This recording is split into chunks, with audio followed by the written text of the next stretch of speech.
Now the crypto markets just took even more crazy turns. Now Bitcoin swung hard as traders reacted to fresh Iran-US developments, massive volatility in altcoins, and a market that still can't decide whether we're heading back towards all-time highs or another major correction. Now the biggest driver again is obviously geopolitics. So overnight reports around new US strikes connected to Iran infrastructure rattled the global markets and immediately hit crypto sentiment.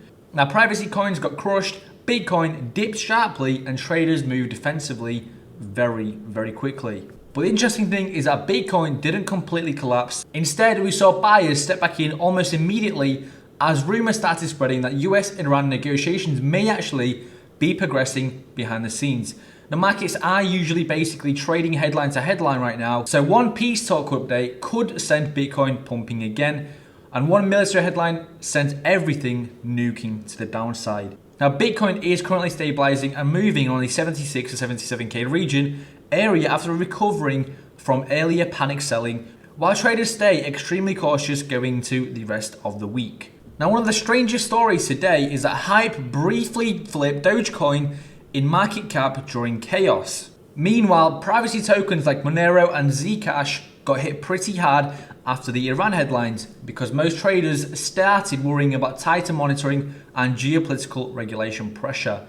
And now the alt market overall still looks fragile.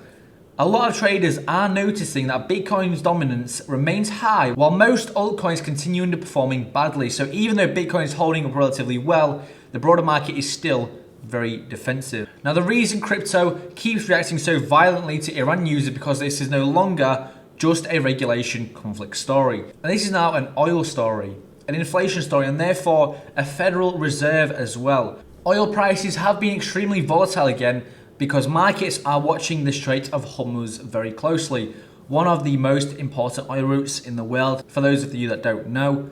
And if oil spikes too hard, inflation expectations rise, rate cuts get delayed, and risk assets like crypto suddenly become vulnerable again. So Bitcoin right now is trading less like a crypto asset and more like a global macro asset tied directly to geopolitics.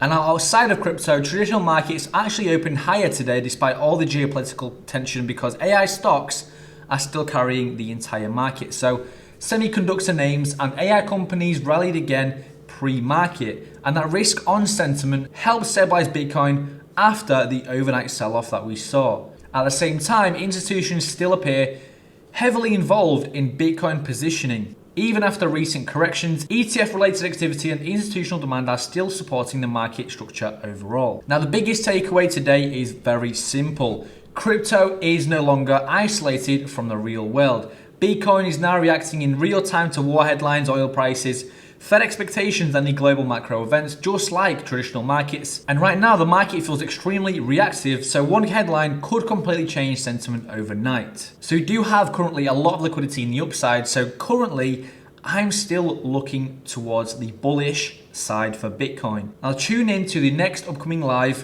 where I'll be trading on Evedex. Now, Evedex is a fully decentralized platform you can use for all of your trading. You can trade stocks, crypto, and we have Forex coming very soon. You've got prize pools and chances to win an iPhone, AirPods, and an Apple Watch. So it's definitely worth taking a look at, and that link will be in the description below. I'd like to know what you guys think. Will Bitcoin continue moving in this range from 76 to 77k, or are we going to see a move back up towards the upside where that most liquidity is? Let me know what you think in the comments below. Now, as always, subscribe so you don't miss out on the upcoming events. Drop a like, that'll be greatly appreciated, and I'll see you all in the next one.